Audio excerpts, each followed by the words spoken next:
ஓம் சாந்தி.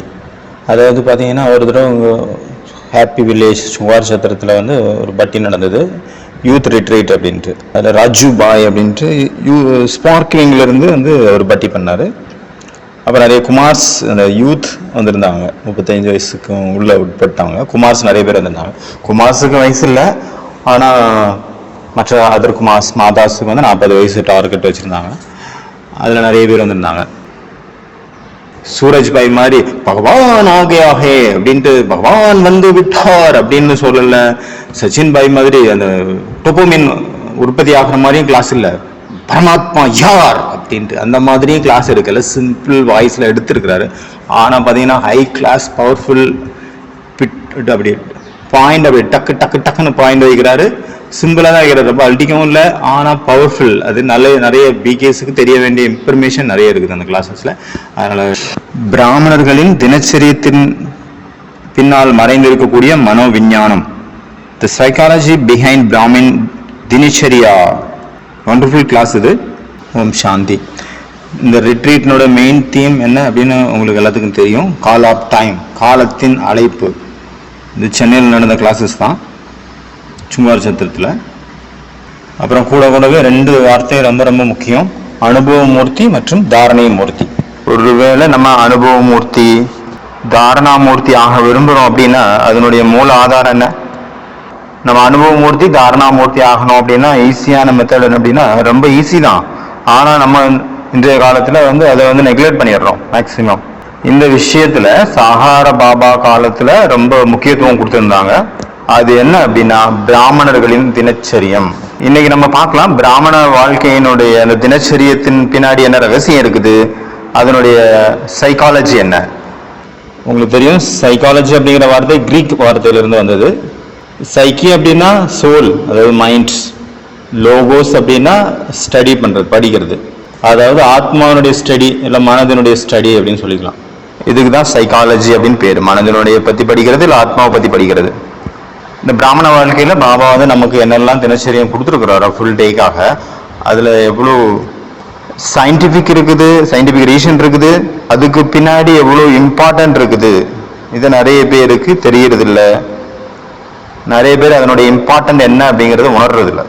நம்ம இப்போ வந்து ஒன்றா என்னென்ன தினச்சரியம், அது எந்தெந்த விஷயத்தில் நம்ம கவனம் கொடுக்கணும் அப்படிங்கிறத ஒரு விஷயத்தின் மீது நம்மளுடைய பார்வையை செலுத்தலாம். ஃபர்ஸ்ட் கேள்வி பார்த்தீங்கன்னா, பிராமண வாழ்க்கையின் தினச்சரியத்தின் அவசியம் என்ன? மேக்சிமம் பார்த்தீங்கன்னா நிறைய பிராமணர்களுடைய கம்ப்ளைண்ட் என்னவா இருக்குது அப்படின்னா, யோகாவில் தூக்கம் வருது. 2 விஷயங்கள் பார்த்தீங்கன்னா முக்கியமாக இருக்குது. ஒன்று வந்து யோகாவில் தூக்கம் வருது, இல்லைன்னா யோகாவில் தூக்கம் வர்றதில்லை. ஒன்று தூக்கம் வர்றதில்லை, இன்னொன்று யோகா பண்ணும்போது தூக்கம் வருது. இந்த மாதிரி யாரெல்லாம் சொல்றாங்களோ அவங்க வாழ்க்கையில பார்க்கும்போது பார்த்தீங்கன்னா அவங்களுடைய வாழ்க்கையில இந்த தினச்சரியம் இருக்குல்ல, பாபா கொடுத்துருக்கக்கூடிய இந்த ரொட்டீன் லைஃபினுடைய முழு நாளைக்கு என்னென்னலாம் என்ன டைம் பண்ணணும் அப்படின்னு சொல்லியிருக்கிறாரோ அந்த விஷயத்துல அவங்களுடைய கவனம் சுத்தமா இல்லை அப்படின்னு அர்த்தம்.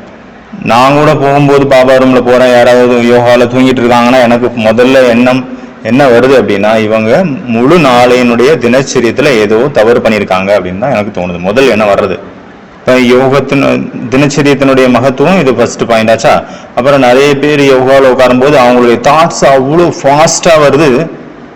யோகாவில் போய் உட்காடுறாங்க, நிறைய எண்ணங்கள் ஓடிட்டு இருக்குது, காரிய விவகாரங்களுடைய எண்ணங்கள். அப்புறம் பிரெயின் வந்து டயர்டாயிருது, அப்புறம் தூக்கம் வந்துடுது. இப்படியும் இருக்கும். இந்த ப்ராப்ளத்துக்கான காரணம் என்ன? தினச்சரியத்துல குழப்பம். இதனால பிசிக்கல் ஹெல்த்ல வந்து எவ்வளவு ப்ராப்ளம்ஸ் வருது அப்படிங்கிறது எல்லாருக்குமே தெரியும். இதை நான் சொல்லணும்னு அவசியம் இல்லை. ஸ்ட்ரைட் ஃபார்வர்டா நான் உங்ககிட்ட கொஞ்சம் பாயிண்ட்ஸ் வந்து ஷேர் பண்றேன். இது வந்து ஸ்டூடெண்ட்ஸுக்காகவும் யூஸ் ஆகும், நம்ம பிராமண ஆத்மாக்களுக்கும் நல்லா யூஸ் ஆகும். இதுல பாத்தீங்கன்னா 10 பாயிண்ட்ஸ் இருக்குது பிராமண தினச்சரியா. ஃபர்ஸ்ட் வந்து ராத்திரி யோகா, 2வது அமிர்த வேளா, 3வது டெய்லி காரியம், 4வது மார்னிங் யோகா, அப்புறம் எக்ஸசைஸ், 5வது முரளி, 6வது சத்வீக உணவு, 7வது டிராபிக் கண்ட்ரோல், 8வது மனன சிந்தனை, 9வது சுய சிந்தனை, 10வது வந்து ஈவினிங் யோகா. நீங்க எல்லாத்தையும் அப்புறம் ஒன்னொன்னா நோட் பண்ணிக்கலாம், ஸ்லைடு உங்கள்கிட்ட கொடுத்துட்றாங்கன்னா. அதனால இப்ப என்னுடைய ஃபர்ஸ்ட் கேள்வி பார்த்தீங்கன்னா, பிராமணர்களுடைய தினச்சரியம் எப்பொழுது ஆரம்பிக்கிறது? பிராமணர்களுடைய தினச்சரியம் எப்பயிலிருந்து ஆரம்பிக்குதுன்னு கேட்டா என்ன சொல்லுவீங்க? கொஞ்சம் சத்தமா சொன்னீங்கன்னா நல்லா இருக்கும். ஒன்றும் கேட்கல. என்னது? அமிர்த வேலையிலிருந்து நம்மளுடைய முதல் நாள் துவக்கமானது அமிர்த வேலையிலிருந்து கிடையாது. அதுக்கு முந்தின நாள் ராத்திரி யோகத்திலிருந்து ஸ்டார்ட் ஆகுது. புரிஞ்சுதா? நமக்கு தோணிட்டு இருந்தது இவ்வளவு நாளா காலை அமிர்த வேலைங்கிறது நாளையில எந்திரிச்சோன்னா 4 மணிலேருந்து ஸ்டார்ட் ஆகுது அப்படின்னு நினைச்சிட்டு இருந்தோம். ஆனா ராத்திரி யோகத்துக்கு அவ்வளவு இம்பார்ட்டன்ட் இருக்குது. நான் என்னுடைய அனுபவத்தை சொல்றேன். யார் எவ்வளவு வருஷம் ஞானத்துல இருந்தாலும் சரி, எத்தனை பேர் எவ்வளவு பெரிய ஸ்பீக்கரா இருந்தாலும் சரி, எவ்வளவு பெரிய சீனியரா இருந்தாலும் சரி, எவ்வளவு இன்சார்ஜ் சென்டர் இன்சார்ஜா இருந்தாலும் சரி, ராத்திரி யோகா பண்ணாம அவங்க தூங்குறாங்க அப்படின்னா அமிர்த வேலை யோகத்துல ஆசரீரி ஆகிறதுல ரொம்ப போராட வேண்டியது இருக்கும் காலையில. இது பிராக்டிக்கல் எக்ஸ்பீரியன்ஸினுடைய விஷயத்த நான் உங்களுக்கு சொல்லிட்டு இருக்கிறேன். எவ்வளவு பெரிய மகான் ஆத்மாவா இருந்தாலும் சரி, ராத்திரி அவங்க யோகா பண்ணிட்டு தூங்கல அப்படின்னா காலையில அசரீரி ஆகிறதுல நல்ல போராட வேண்டியது இருக்கும். அசரீரி அவ்வளவு சீக்கிரம் லேஸ்ல ஆக முடியாது, போராடி தான் ஆக வேண்டியது இருக்கும். சரி, ராத்திரி எவ்வளவு நேரம் யோகா பண்ணணும்? உங்களுக்கு என்ன தோணுது? அவன் எவ்வளவு நேரம் யோகா பண்ணணும்? யார் 5 நிமிஷம் சொல்றீங்களோ அவங்க கை தூக்குங்க. 10 நிமிஷம் சொல்றவங்க கை தூக்குங்க. 15 நிமிஷம் சொல்றவங்க. சரி, 20 நிமிஷம் சொல்றவங்க. சரி, அரை மணி நேரம் சொல்றவங்க. அரை மணி நேரம் சொல்றவங்க ஃபுல் கிளாஸுமே அரை மணி நேரத்துக்கு கை தூக்குங்க.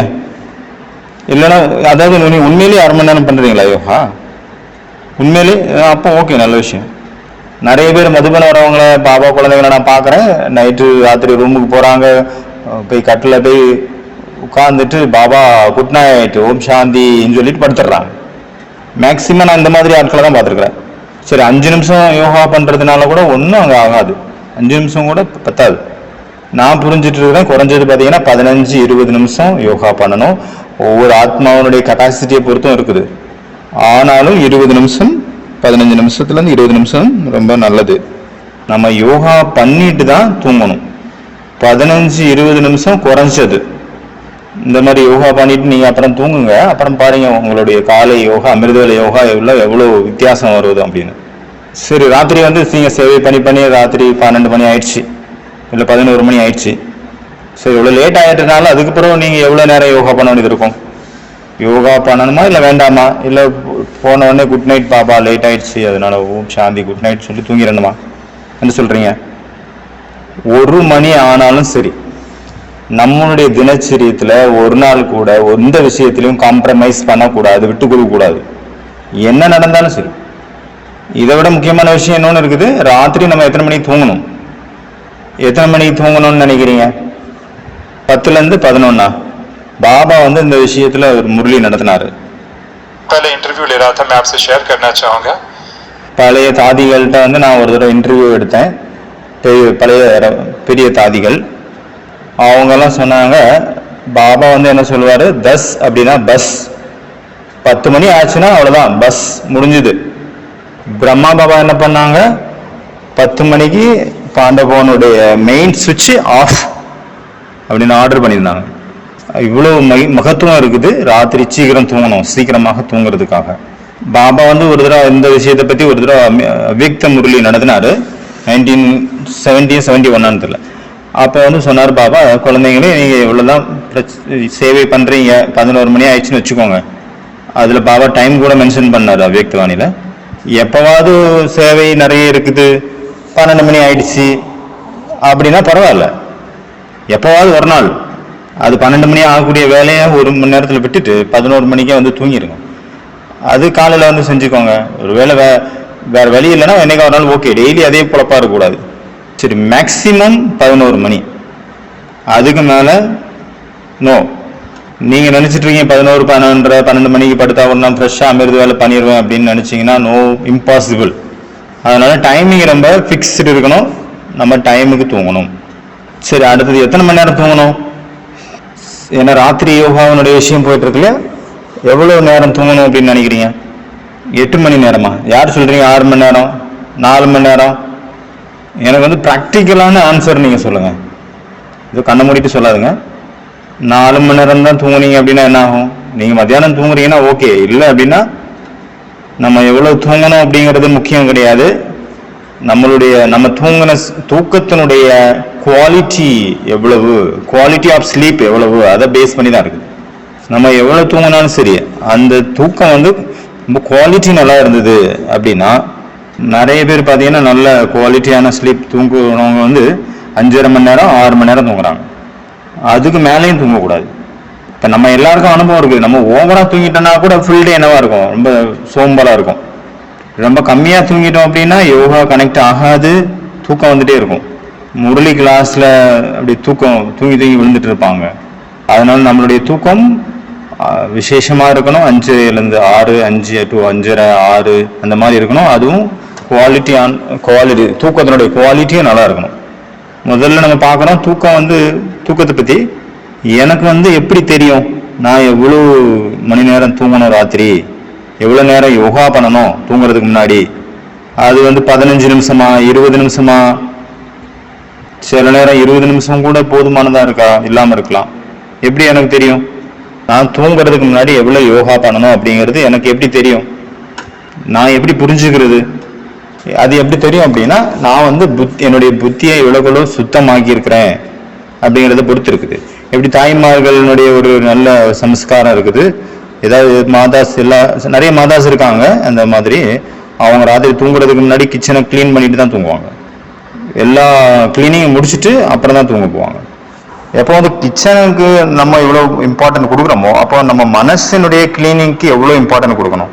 அதனால ராத்திரி புத்தியை வந்து முழுமையாக சுத்தமாக்கிட்டு அப்புறமா தூங்கணும். எப்படி தெரிய வரும்? ரொம்ப ஈஸியான ஒரு மெத்தடு. இது ஒரு ரகசியம். நான் உங்களுக்கு சொல்லிட்டு இருக்கிற ஒரு ரகசியத்தை சொல்லிட்டு இருக்கிறேன். ஒருவேளை நான் தூங்குறதுக்காக தலையை வச்சுட்டேன், ஆனாலும் ஏதோ ஒரு தாட்டு எனக்குள்ள ஓடிட்டு இருக்குது, அடிக்கடி ஓடிட்டே இருக்கு அப்படின்னா, இதனுடைய அடையாளம் என்ன? நான் வந்து கிளீனிங் ஒழுங்கா பண்ணல அப்படின்னு அர்த்தம். இப்ப நான் என்னுடைய பர்சனல நான் சொல்றேன், எனக்கு இப்படி தோணுச்சு அப்படின்னா எண்ணங்கள் ஓடிட்டு இருக்கு. நான் தலையணை வந்து தலையை வச்சு படுத்த பிறகு கூட எனக்குள்ள தூக்கம் வரல, எண்ணங்கள் ஏதோ ஒரு எண்ணம் ஆழமாக டீப்ல ஓடிட்டு இருக்கு அப்படின்னா, நான் எந்திரிச்சு ஏற்கனவே 15 நிமிஷம் பண்ணியிருந்தாலும் பரவாயில்ல, இன்னும் உட்கார்ந்து யோகா பண்ண ஆரம்பிச்சிருவேன். எது வரைக்கும் அந்த எண்ணம் சாந்தமாகலையோ, அந்த எண்ணங்கள் வர்றது நிக்கலையோ, அது வரைக்கும் யோகா பண்ணணும். அது வரைக்கும் தூங்கக்கூடாது. இந்த ஒரு நியமம் நம்ம வச்சிருக்கணும். ஏன்? இதுக்கு பின்னாடி என்ன ரகசியம் இருக்கு? இதற்கு பின்னாடி இருக்கிற சைக்காலஜி என்ன தெரியுமா? ஏன் நம்ம அப்படி பண்ணணும்? எதுக்காக பண்ணணும்? ஒருவேளை இந்த எண்ணங்கள் ஓடிட்டே இருக்குது, நீங்க அப்படியே தூங்கிட்டீங்க அப்படின்னா முழு நாளும் நம்மளுடைய எண்ணத்தினுடைய சக்தி வேஸ்ட் ஆகிட்டே இருக்கும். இது பாபாவுடைய வார்த்தைகள். பாபா சொல்லியிருக்கிறாரு இந்த விஷயத்த. நீங்க காலையில் எந்திரிச்சிருவீங்க, ஆனா அமிர்த வேலை யோகா கனெக்ட் ஆகாது. ஸ்ரீ பாபா வந்து ஒரு தடவை 1972ல் சொன்னாரு, பிரம்மா பாபாவை பத்தி சொன்னாரு. பிரம்மா பாபாவாகட்டும் மம்மாவாகட்டும் அவங்க தூங்கக்கூடிய தூக்கம் கூட யோகாவில் கவுண்ட் ஆச்சு அப்படின்ட்டு. யோகாவில் தான் அது கணக்கில் எடுக்கப்பட்டது.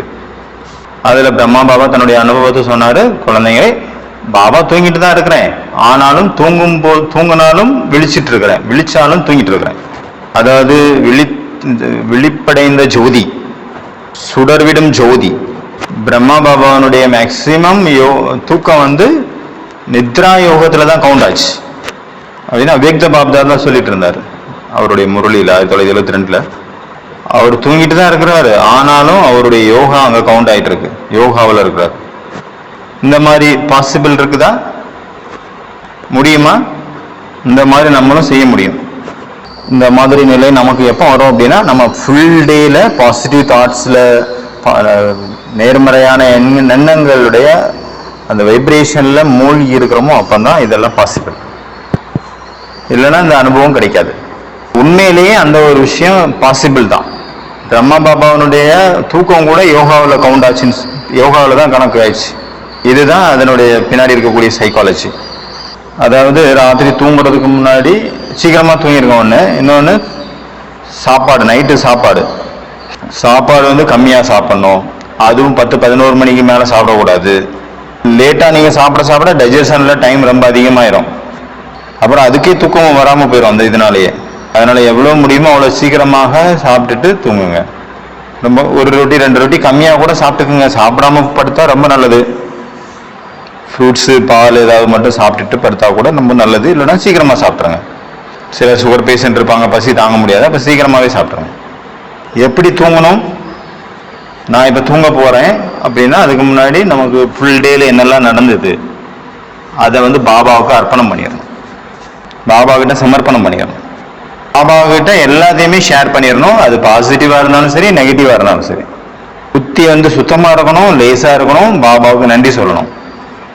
பாபா எனக்கு இந்த தினச்சரியத்தை கொடுத்துருக்கிறீங்க, பிராமண தினச்சரியத்தை, அதற்காக உங்களுக்கு நன்றி அப்படின்னு சொல்லிட்டு, சரி இந்த நன்றியெல்லாம் சொல்றீங்க, அதுவும் இல்லாம கன்ஃபெஷன் வாங்கணும், மன்னிப்பு கேட்கணும். என் மூலமா ஏதாவது தப்பு நடந்திருந்தா அதுக்கு சாரி.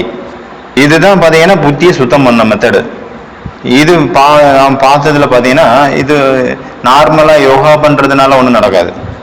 அதாவது நான் ஆத்மா அப்படிங்கிற நினைவுல அசரீரிய நிலையில இருந்துட்டு அதுக்கு பிறகு பாபா கூட யோகா பண்ணி அந்த சோல் கான்சியஸ்லயே நம்ம தூங்குறோம். இன்னொன்னு நான் பாடின்னு நினைச்சுக்கிட்டு பாபா நான் யோகா பண்றேன் அப்புறம் தூங்கிடுறேன். அந்த மாதிரி 2 விதத்துல இருக்கு.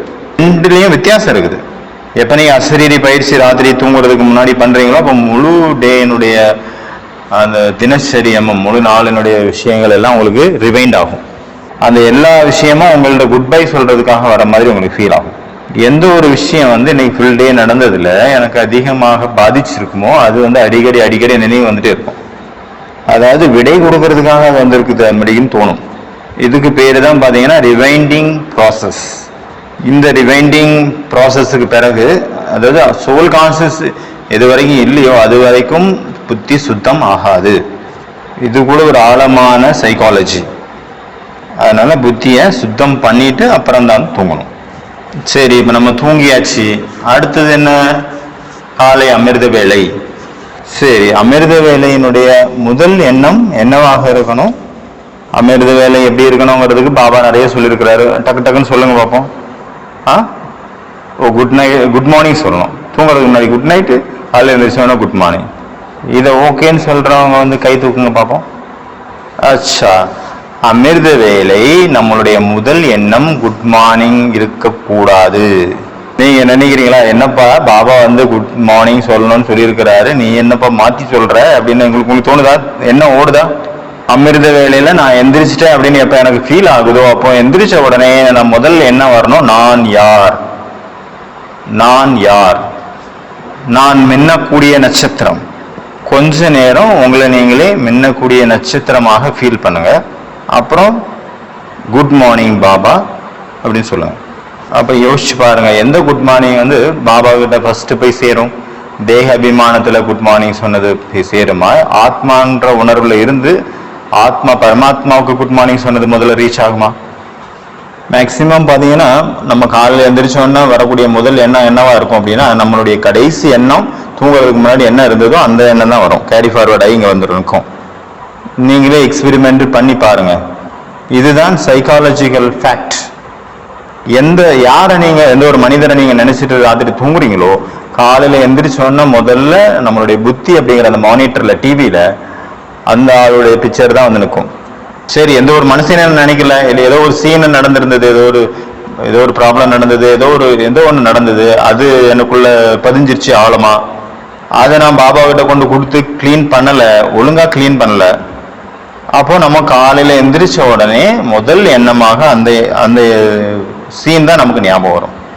அந்த சீன் ஞாபகம் வரும், அதுல சம்பந்தப்பட்டவங்களுடைய நினைவும் தானாகவே வந்துடும் புத்திங்கிற அந்த கம்ப்யூட்டர்ல. ஃபர்ஸ்ட் அமிர்த வேலை யோகா பண்ணோம், அப்புறம் பாபா கூட ஆன்மீக உரையாடல் பண்ணணும். கடைசி 15 நிமிஷம் நம்ம மனசா சேவைக்காக வச்சுக்கணும்.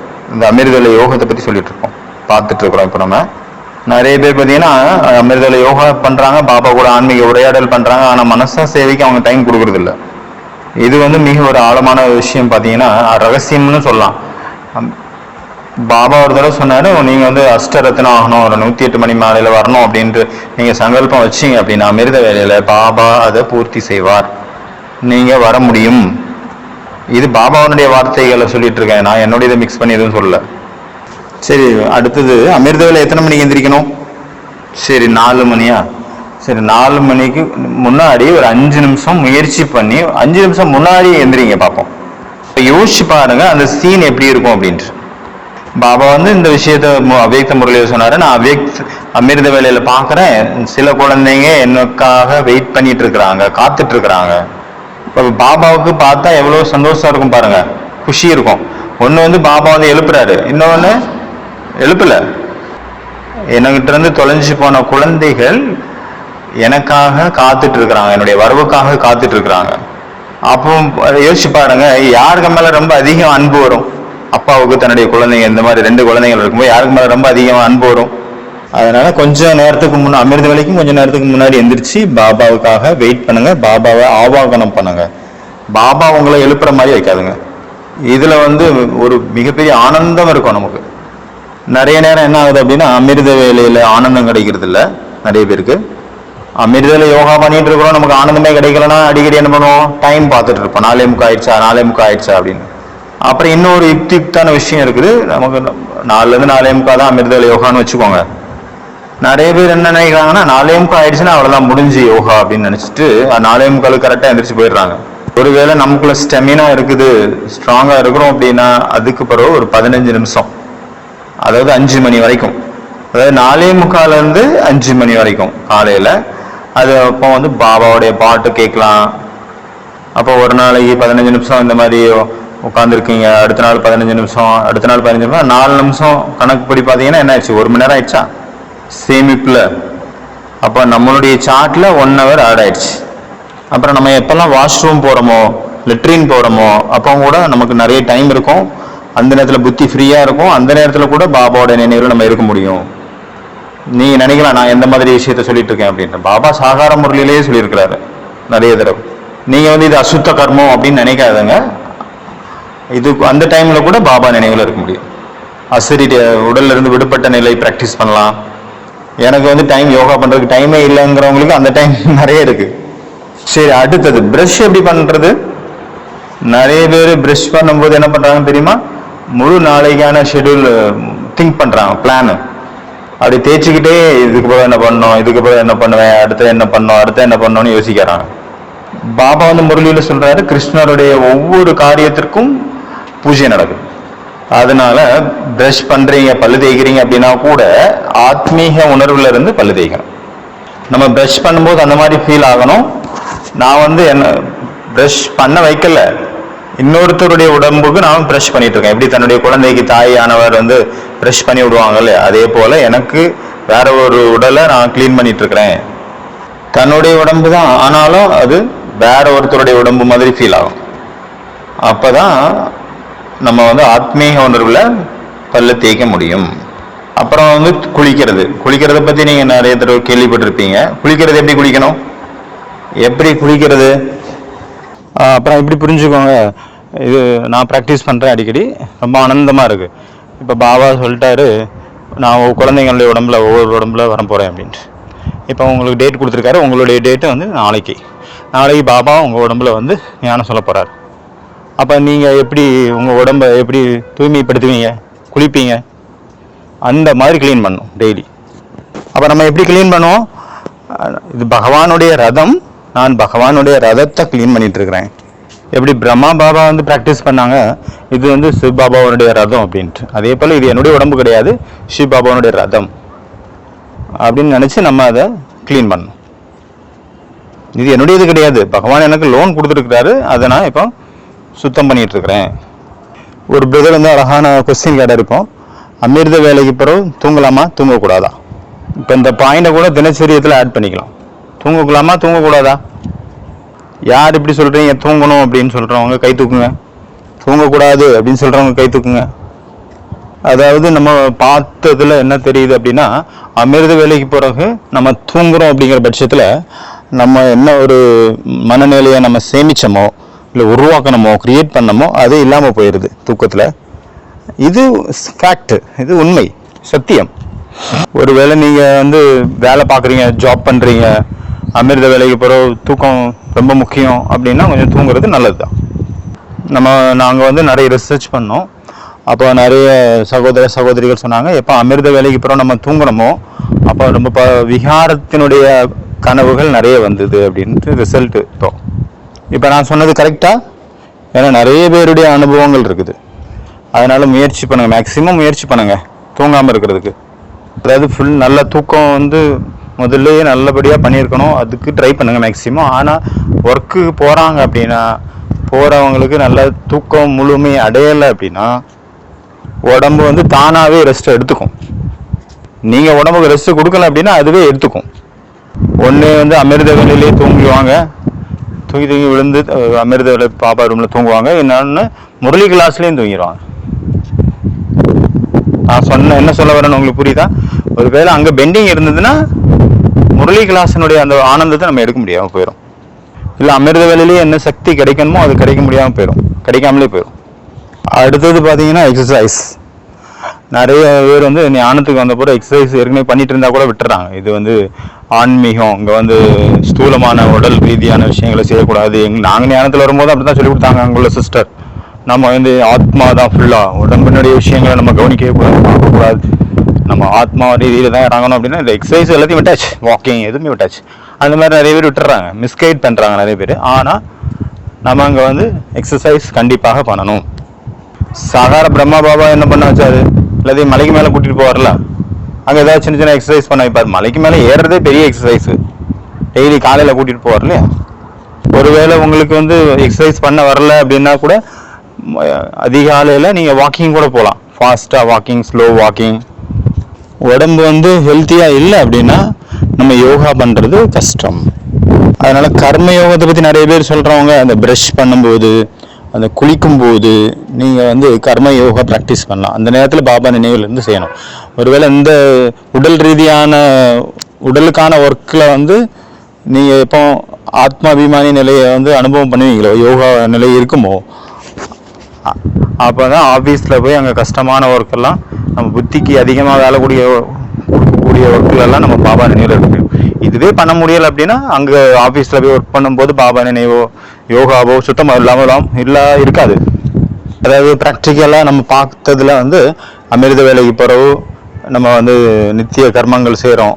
ப்ரஷ் பண்ணுறதாகட்டும், குளிக்கிறதாகட்டும், இதில் ஆத்ம உணர்வில் இல்லை பாபா நினைவில் இருந்து செய்கிறதுக்காக அதிக ஃபோர்ஸ் கொடுக்கப்பட்டது. அப்போ தான் ஃபுல் டே மற்ற ப்ராக்டிஸ் கொஞ்சம் எளிதாக இருக்கும். இந்த நேரத்தை மட்டும் நம்ம பயனுள்ள வகையில் யூஸ் பண்ணிட்டா போதும். ஏன்னா இந்த காரியம் எல்லாமே உடலுக்காக தானே செய்கிறோம். அப்போ அதில் உடல்லேருந்து விடுபட்டு செய்யும்போது தான் மற்ற நேரங்களில் நம்ம ஆத்ம உணர்வை அனுபவம் பண்ணுறதுக்கு கொஞ்சம் ஈஸியாக இருக்கும். அமிர்த வேலைக்கு போகிற ரொம்ப ஃப்ரெஷ்ஷான டைம் என்னது? 6 மணிலேருந்து 7 மணி. ஏன்னா அந்த நேரத்தில் தூக்கத்தினுடைய பிரபாவம் இருக்காது. ஏன்னா நம்ம குளிச்சுட்டு வந்திருப்போம், குளிச்சு முடிச்சிருப்போம் எல்லாமே, அதனால் ஃப்ரெஷ்ஷாக இருக்கும். அதனால் இந்த நேரத்தை கூட நம்ம யூஸ் பண்ணலாம் யோகாவுக்காக. ஆனால் முக்கியமாக நீங்கள் யோகா பண்ணும்போது கீழே உட்காந்து யோகா பண்ணுறதுக்கு முயற்சி பண்ணுங்கள் மேக்ஸிமம். இப்போ நமக்கு வீட்டில் பரம்பரை வந்துடுச்சு, மதுபன் ஆகட்டும், இங்கே ஆகட்டும், எல்லாரும் சோஃபாவில் உட்காந்துக்கிறாங்க, சேரில் உட்காந்துக்கிறாங்க. தபஸ்வி யார் இருக்காங்களோ அவங்க பார்த்தீங்கன்னா காலை மடித்து சம்பளக்கால் போட்டு உட்காருவாங்க. யாருக்காவது பேக் ப்ராப்ளம் இருக்குது அப்படின்னா அவங்கள நான் சொல்லலை, அவங்க விஷயம் வேறு. அதாவது நம்ம அப்புறம் நம்ம இடமும் ஃபிக்ஸ்டாக இருக்கணும். ஒரே இடத்துல உட்காந்து யோகா பண்ணணும், நேரமும் ஃபிக்ஸ்டாக இருக்கணும். அந்த இடத்துல உட்காந்து நம்ம தபஸ்ஸை பண்ணணும். ஏன்னா இந்த நேரத்தில் தூக்கத்தினுடைய பிரபாவம் கொஞ்சம் கம்மியாக இருக்கும். அதாவது அமிர்த வேலைக்கு பிறகு, அதாவது யோகாவை பற்றி சொல்ல இவ்வளோ நேரம் எக்ஸசைஸை பற்றி சொல்லி போயிட்டுருக்கு. ஒரு 20 நிமிஷமாவது நீங்கள் எக்ஸசைஸ் பண்ணிங்கன்னா இந்த 6 to 7 டைமுக்குள்ளே, அப்போ ரொம்ப நல்லது. ஃபுல்லாக 1 hour பண்ணாட்டா கூட ஒரு 20 நிமிஷமாவது பண்ணணும். அடுத்த செஷன் பார்த்தீங்கன்னா முரளி எப்படி கேட்குறது, என்ன புது விஷயம் இருக்க போகுது இதில் அப்படின்னு நீங்கள் எல்லாம் நினைப்பீங்க. டெய்லியும் தான் முரளி கேட்குறோமே, இதில் என்ன புதுசு? என்னுடைய பர்சனல் எக்ஸ்பீரியன்ஸே இருக்குது. முரளி கேட்குறதுல கூட ஒரு விதி இருக்குது. ஒருவேளை நம்ம அந்த விஷயம் அந்த மாதிரி உட்காந்து நம்ம முரளி கேட்குறோம் அப்படின்னா ரொம்ப ஆனந்தமாக இருக்கும். முரளி கேட்கும்போது ஒரு பொழுதும் இன்ஃபர்மேஷனுக்காக நீங்கள் கேட்காதுங்க. ஏதோ நியூஸ் படிக்கிறத கேட்குற மாதிரி கேட்கக்கூடாது. என்ன பாயிண்ட், என்ன புது பாயிண்ட், ஓகே அப்படியெல்லாம் அப்படி கேட்கக்கூடாது முரளியை. ஏன்னா பாபா அதே விஷயத்தை தான் டெய்லி சொல்கிறார். குழந்தைங்களே, நீங்கள் ஆத்மாக்கள், நான் உங்களுடைய தந்தை, நீங்கள் சத்தியுகத்தில் இருந்தீங்க, நமக்கு தெரியாதா என்ன இருக்கு? எத்தனை தடவை வருஷமாக நம்ம கேட்டுட்டு தானே இருக்கிறோம். ஆனால் பாபா என்ன எதிர்பார்க்குறாரு, எப்போ நம்ம முரளி கேட்குறோமோ அப்போ ஆத்மா அபிமானி நிலையில் உட்காந்துட்டு முரளி கேட்கணும். தன்னையும் ஆத்மானு புரிஞ்சுக்கணும், எதிரில் இருந்து படிக்கிறவங்களையும் ஆத்மானு புரிஞ்சுக்கணும். இந்த மாதிரி நம்ம ப்ராக்டிஸ் பண்ணுறோம் அப்படின்னா ஆரம்பத்தில் பார்த்தீங்கன்னா நிறைய முரளியினுடைய பாயிண்ட்ஸ் மிஸ் ஆகும். ஏன்னா நம்ம ஃபோக்கஸ் ஆத்மாபிமானியாக இருந்து எதிரில் இருக்கிறவங்கள ஆத்மாவை பார்த்து முரளி கேட்குறதுல இருக்கிறதுனால முரளி பாயிண்ட் மேலே ஃபோக்கஸ் கம்மியாக தான் இருக்கும் ஃபர்ஸ்ட் ஆரம்ப காலத்தில். அப்புறம் கொஞ்சம் நாளைக்கு பிறகு பார்த்தீங்கன்னா நான் என்ன ஆத்மானு புரிஞ்சுக்கிறேன், முரளியும் கேட்டுட்ருக்கேன், எதிரில் இருக்கிற தீதியையும் எதிரில் இருக்கிற சிஸ்டரையும் நான் ஆத்மா சைனிங் ஸ்டார்னு பார்க்குறேன். சைனிங் ஸ்டார் 3 விஷயமும் ஈஸியாக இருக்கும், ஒரே நேரத்தில் நடக்கும். இந்த விஷயத்த கூட குப்தமாக செய்யணும், யுக்தா. இதை நான் அப்புறம் ஊருக்குள்ள அனௌன்ஸ் பண்ணிட்டேன், அப்புறம் எல்லாரும் உட்காந்து சிஸ்டம் முறைச்சிட்டு இருக்காங்க, அப்புறம் கிளாஸினுடைய பக்கம் அவங்க கவனமே இல்லை, அங்கே லுக் விடுறதுலேயே போயிடுது கிளாஸு. அந்த மாதிரி இருக்கக்கூடாது. நீங்கள் யுக்தியோடு செய்யணும், அதாவது புத்திசாலித்தனமாக நடந்துக்கணும் அப்படின்னு சொல்ல வராங்க. அப்போ அந்த நேரத்தில் நமக்கு வந்து எப்படி ஃபீல் ஆகும், நான் முரளி மட்டும் கேட்கல, முரளி கூடவே யோகாவும் பண்ணேன் அப்படின்னு ஃபீல் ஆகும். முரளியை வந்து நியூஸ் மாதிரி கேட்கக்கூடாது, முரளியை கமெண்ட்ரி மாதிரி கேட்கணும். பாபா சொல்கிறாரு, குழந்தைங்களே நீங்கள் சத்தியத்தில் இருந்தீங்கன்னா எங்கே போயிடணும், நீங்கள் சத்தியத்துக்கு போயிடணும். பரந்தாமத்தில் இருந்தீங்கன்னா எங்கே போயிடணும், தானாகவே பரந்தாமத்துக்கு போயிடணும். இதனுடைய சைக்காலஜி என்ன, இந்த முரளி கேட்குறதுனுடைய சைக்காலஜி, நம்ம பாசிட்டிவ் தாட்ஸ், நேர்மறையான எண்ணங்களை என்னுடைய ஸ்டாக்கை நம்ம அதிகப்படுத்திட்டு இருக்கிறோம். இந்த ஸ்டாக் வந்து நம்மளை வந்து யோகாவில் ஹெல்ப் பண்ணும். ஒருவேளை நீங்கள் ராத்திரி நல்லா தூக்கம் முழுமையாடவே இல்லை உங்களுடைய தூக்கம், ஆனால் முரளி கிளாஸில் வந்து உட்காந்துட்டீங்க, அப்போ என்ன வரும், போர் அடிக்கும் தானே, அப்புறம் தூக்கம் வரும் தானே. ஏன்னா நான் நிறைய தடவை பார்த்துருக்குறேன், எப்போ மீட்டே சிக்கலதே பட்சம் பிரதி மாத்பிதா பாப்தாதா காய் யாரு பேர் அவர் குட் மார்னிங்னு சொன்ன உடனே தூங்கிட்டு இருக்கவங்களாம் முடிச்சிருவாங்க. அப்போ இதனுடைய அர்த்தம் என்ன நீங்களே புரிஞ்சுக்கோங்க. அதனால் நம்ம இந்த மாதிரி பயிற்சி செய்யும்போது, நம்ம இப்போ இன்னைக்கு பார்த்ததெல்லாம் வச்சு ப்ராக்டிஸ் அதே மாதிரி பண்ணும்போது, அந்த முரளியில் வந்து என்ன ஒரு போர் அடிக்கக்கூடிய மனநிலை வருமோ, இல்லை தூக்கம் வருமோ, அது வந்து ஒரு யோகமாக நமக்கு கன்வெர்ட் ஆகிடும். அப்புறம் பார்த்தீங்கன்னா சாப்பாடு வந்து நிறைய தடவை நான் பார்த்துருக்குறேன். பிரம்மா போஜன் நம்ம முன்னாடி வருதுன்னா நிறைய பேர் அந்த மாதிரி பார்க்குறாங்க. அதாவது சாப்பாடை வாங்கி முன்னாடி வச்சுக்கிட்டு முறைச்சி பார்த்துட்டு இருப்பாங்க. நமக்கு என்ன தோணும், யோகா பண்ணுறாங்க. உண்மையிலே யோகா பண்ணுவாங்களாங்க, யோகாவை பண்ணுறாங்க. அதாவது பார்க்கறது, திருஷ்டி கொடுக்கறது ஒரு விஷயம், விசுவலேஷன் பண்ணுறது இன்னும் வேறு விஷயம். கூடவே அது அந்த சாப்பாடை நம்ம உள் உணர்வின் மூலமாக, விருத்தி ஆட்டிடியூட் மூலமாக, அந்த ஃபீலிங்ஸ் மூலமாக அதை வந்து வைப்ரேட் பண்ணணும். அந்த சாப்பாடை வைப்ரேஷனால் நிரப்பணும், நல்ல வைப்ரேஷனால் நிரப்பிடணும். அதாவது உள்ளுக்குள்ளே என்ன ஃபீல் ஆகணும், நமக்கு இது நம்ம கையில் இருக்கிற உணவானது அப்படி சுத்தமாகுது, பவித்திரமாகுது அப்படிங்கிற மாதிரி நம்ம ஃபீலிங் லெவலில் அப்படி உணரணும் நம்ம. அப்புறம் சாப்பிடக்கூடிய மெத்தட் என்ன அப்படின்னா, சாப்பாடு சாப்பிடும்போது அசாத் விருத் இருக்கணும். அதாவது நமக்கு அந்த சாப்பாடுனுடைய டேஸ்ட் நமக்கு ஃபீல் ஆகக்கூடாது. சாப்பாடு சாப்பிட்ணும், ஆனால் அதனுடைய டேஸ்ட்டில் போயிடக்கூடாது. அதனால தான் காந்திஜியினுடைய ஆசிரமத்தில் பார்த்தீங்கன்னா அந்த காலத்தில் ஒவ்வொரு சாப்பாட்டுலேயும் அவங்க வந்து வேப்பிலையினுடைய சட்னி அரைச்சி வச்சுருப்பாங்க, அதை மிக்ஸ் பண்ணி விட்ருவாங்க. வேப்பிலையினுடைய சட்னியை மிக்ஸ் பண்ண என்ன ஆயிரும், அதனுடைய ஒரிஜினல் டேஸ்ட் போயிடுமா? நம்ம அந்த மாதிரி வேப்பிலை சட்னியை மிக்ஸ் பண்ண முடியுமா? என்ன முடியாது. அப்புறம் பார்த்தீங்கன்னா ஜெயின் சன்னியாசிகள் என்ன பண்ணுவாங்கன்னா, பெண் சன்னியாசிகள் இருக்காங்க, அவங்க வந்து எல்லா சாப்பாடையும் செஞ்சுட்டு எல்லாத்தையும் ஒன்றா மிக்ஸ் பண்ணி விட்ருவாங்க, எந்த ஒரு டேஸ்ட்டும் தெரியக்கூடாது அப்படின்னு. சப்ஜி, ரசம், மோர், இப்போ சொல்லிக்கலாம் சம்திங் எல்லாத்தையும் பண்ணுறாங்க, எல்லாத்தையும் ஒன்றா கலந்துருவாங்க. எதுக்காகனா டேஸ்ட்டே வரக்கூடாது அப்படின்னு. இதனுடைய சைக்காலஜி என்ன, நம்ம டேஸ்ட்டை வந்து அர்ப்பணம் பண்ண முடியலை, தியாகம் பண்ண முடியலை அப்படின்னா நாம் எப்படி யோகி ஆக முடியும்? டேஸ்ட்டை எப்படி பாபாவுக்கு சமர்ப்பணம் பண்ணுறது, அதில் கூட ஒரு விதி இருக்குது. சாப்பிட்டுட்டே சொல்லணும், பாபா இது டேஸ்ட் எனக்கு கிடச்சிட்டு இருக்கு இல்லையா, இது உங்களுக்கு சமர்ப்பணம் அப்படின்னு நினச்சிட்டே சாப்பிடணும். சிவ பாபா வந்து டேஸ்ட் பண்ணுறதில்ல, அப்போ நம்ம ஏன் வந்து பாபாவுக்கு அந்த டேஸ்ட்டை கொடுத்துடக்கூடாது? கொடுத்துருங்க பாபாவுக்கு. ஏன்னா எந்த மனுஷன் வந்து ஒரு டேஸ்ட், அந்த சுவையை வந்து வெற்றி அடையலையோ, நாக்குக்கு வக்கனையாக சாப்பிட்றக்கூடிய அந்த பழக்கம் எப்போ அவங்கள விட்டு போகலையோ, அதில் வின் பண்ணலையோ, அவங்களால தூய்மையை வந்து ஃபாலோ பண்ண முடியாது. தூய்மை அந்த மாதிரி ஆட்டம் கண்டுட்டு தான் இருக்கும். தூய்மைக்கும் நம்மளுடைய சாப்பாட்டுக்கும் ரொம்ப கனெக்ஷன் இருக்குது, ஆழமான கனெக்ஷன். அதாவது டெய்லி 3 நேரம் சாப்பிட்றோம், 3 நேரத்துலையும் ஃபெயில் ஆகிட்டு இருக்கிறாரு ஒருத்தர் டேஸ்ட்டில். அப்போ எப்படி அவர் ஃபைனல் எக்ஸாமில் ஜெயிக்க முடியும், வெற்றி பெற முடியும்? எல்லா எக்ஸாம்லேயும் fail daily. Final exam purity, அதில் எப்படி நீங்கள் ஜெயிக்க முடியும், வின் பண்ண முடியும்? சாதாரண சாப்பாடே கண்ட்ரோல் பண்ண முடியல அப்படின்னா பிரம்மச்சரியத்தை எப்படி கண்ட்ரோல் பண்ணி ஜெயிக்க முடியும்? அதனால் சாத்வீக உணவினுடைய மகத்துவம் ரொம்ப ரொம்ப உயர்ந்தது. அடுத்தது டிராஃபிக் கண்ட்ரோல். நம்ம டெய்லி பண்ண தான் செய்கிறோம், ஆனால் டிராஃபிக் கண்ட்ரோலில் கூட பார்த்தீங்கன்னா நிறைய தடவை ஃபைட்டு ஏற்படுது. எப்போ வந்து டிராஃபிக் கண்ட்ரோல் பாட்டு ஆரம்பிச்சிருச்சோ அப்போ அந்த நேரத்தில் நமக்கு என்ன தோணுதுன்னா, நான் ஒரு பாத்திரத்தை விளக்கிட்டு இருந்தேன், விளக்கினாவே நான் கழுவிட்டேன் அப்படின்னா அப்புறம் நம்ம யோகா பண்ணலாம் அப்படின்ட்டு அதை கழுவிட்டு தேய்ச்சி கழுவிட்டு அப்புறமா பாதியில் கையில் நின்றுட்டு இருக்கு அதை கழுவிட்டு அப்புறமா ஆரம்பிக்கலாம் அப்படின்னு ஒரு அந்த மாதிரியான மனநிலை ஏற்படுது சில நேரத்தில்.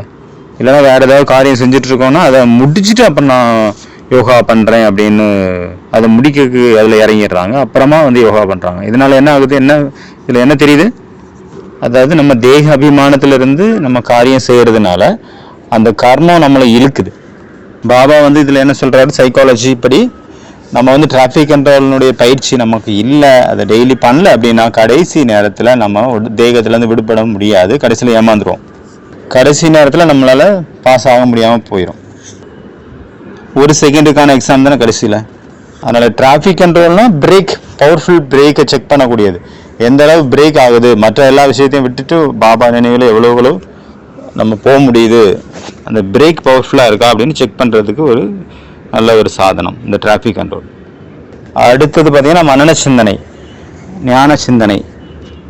மனன சிந்தனை பண்ணி எழுதணும். பிரம்மா பாபா கூட அப்படிதான் அதிகாலையில் 4-5 பக்கம் எழுதுவார் மனன சிந்தனை பண்ணி அப்படின்னு நம்ம பார்த்து கேள்விப்பட்டிருக்கிறோம் இல்லையா. அதனால் மனன சிந்தனை, ஞான சிந்தனை ரொம்ப ரொம்ப முக்கியம். நம்ம வந்து பார்த்திங்கன்னா அடுத்த லாஸ்ட் பாயிண்ட் இது, டெய்லி ஒரு அவ்யக்த முரளி படிக்கணும். அதுவும் அடிக்கடி படித்து நம்ம சிந்தனை பண்ணிகிட்டே இருக்கணும். எப்படி இந்த ஜானகிதாதியை பற்றி கேள்விப்பட்டிருக்கோம்ல, அவங்க வந்து முரளியை ஒரு நாள் என்ன பண்ணுவாங்கன்னா, அந்த நாள் முரளியை 20 தடவை 25 தடவை 15 தடவை படிப்பாங்க அப்படின்னு சொல்லியிருக்காங்க இல்லையா. அது என்ன அர்த்தம், சிந்தனை பண்ணிகிட்டே இருக்காங்க அதை. இப்போ பார்த்தீங்கன்னா நம்ம ஒரு சின்ன ஒரு ஆக்டிவிட்டிஸோட முடிச்சிடலாம். நம்மளுடைய லாஸ்ட் எக்ஸாம் என்ன, நஷ்டமோகா ஸ்மிருதி லப்டா எல்லாத்துக்கும் தெரியும்ல, லாஸ்ட் டெஸ்ட்டு. அது எவ்வளோ நேரம் அந்த டெஸ்ட் பேப்பரு, ஒரே ஒரு செகண்ட் அப்படிதானே. அந்த ஒரு செகண்ட் இப்போ வந்துருச்சுன்னு வச்சுங்க, எல்லோரும் ரெடியா தயாராக இருக்கீங்களா? வாங்க இதுக்கு ஒரு ட்ரையல் நம்ம பார்க்கலாம். இப்போ நான் 1 2 3 4 அப்படின்னா உங்களுடைய எல்லா தாட்ஸையும் முடிச்சுட்டு 4 சொல்லும் போதே இந்த உடம்பை விட்டுட்டு மேலே பரந்தாமத்தில் போய் பாபாவை கூட ஒட்டிக்கணும் போய். அடுத்தது நான் எப்போ ஓம் சாந்தின்னு சொல்லணும் அப்போ உடனே அங்கேருந்து டக்குன்னு கீழே இந்த உடம்புல வந்துடணும், ஒரே செகண்டு. சரி வாங்க ட்ரையல் பண்ணலாம், யாரெல்லாம் பண்ணுறீங்கன்னு பார்க்கலாம். ரெடியா? அதனால் நீங்கள் கண்ணு மூடிக்கலாம். அது கண்ணு மூடிக்கிறது திறந்து இருக்கிறத பற்றி பிரச்சனை கிடையாது, எவ்வளோ ஃபோர்ஸ் இருக்குது அப்படின்னு தான் முக்கியம். இப்போ நான் சரீரம் விட போகிறேன், நான் இவ்வளோ நாளாக பண்ண யோகானுடைய சக்தி இருக்கோ அது எல்லாத்தையும் ஒன்று திரட்டி நான் இந்த நெற்றி வழியாக பறந்து இந்த உடம்பை விட்டு மேலே பரந்தாமத்தில் போகிறேன், பாபாவுக்கிட்ட பார்க்குறேன், பாபாவோடு போய் ஒட்டிக்கிறேன். இந்த சரீரத்தை விட்டுறணும், பாபாவுக்கிட்ட போய் ஒட்டிக்கணும். எவ்வளோ நமக்கு இந்த உடம்பை வந்து விட்டு போகிறதுக்கு பவர் இருக்குன்னு பார்க்கணும். ரெடியா? 1 2 3 ஓம் சாந்தி. 1 2 3 ஓம் சாந்தி. 1 2 3 ஓம் சாந்தி.